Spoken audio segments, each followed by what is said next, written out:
সম্মানিত এলাকাবাসী, এই যে আপনারা দেখছেন, এটা হলো আমাদের পূর্ব হাজিপুর এবং পশ্চিম হাজিপুর, অর্থাৎ একটি গ্রামের মধ্যকার রেললাইন যাওয়ার কারণে ভাগ হয়েছে জায়গাটি। পশ্চিমাংশ সিটি কর্পোরেশনের আওতাধীন এবং রীতিমতো অনেকটা প্রশস্ত। আর এদিকে আমাদের পূর্ব হাজিপুর ওঠার সময় জায়গাটা হলো সংকীর্ণ এবং ওঠার সময় যে গাড়িগুলো ওঠে সেগুলো প্রাণের ভয় নিয়ে ওঠে।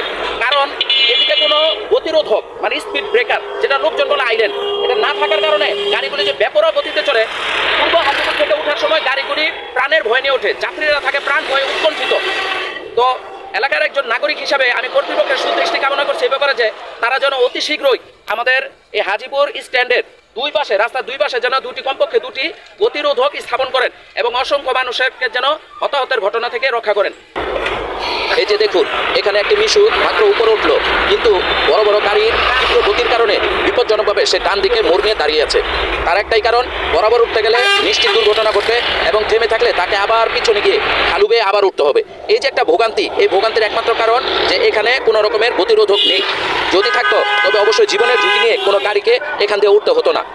ইতোপূর্বে বেশ কিছুদিন পূর্বেও কিন্তু কয়েকবার এখানে কয়েকটি হতাহতের ঘটনা ঘটেছে। আমরা এরকমের কোনো অনাকাঙ্ক্ষিত এরকমের কোনো দুর্ঘটনা বা ঘটনা আমরা আশা করি না। অতএব এই ব্যাপারে আপনাদের সুদৃষ্টি কামনা করছি। এলাকার নাগরিক হিসাবে, সচেতন নাগরিক হিসাবে আপনাদের করণীয় কি এবং এই ব্যাপারে আপনাদের মতামত কি, তাই ভিডিওটির কমেন্ট বক্সে জানিয়ে যাবেন। সকলে ভালো থাকবেন।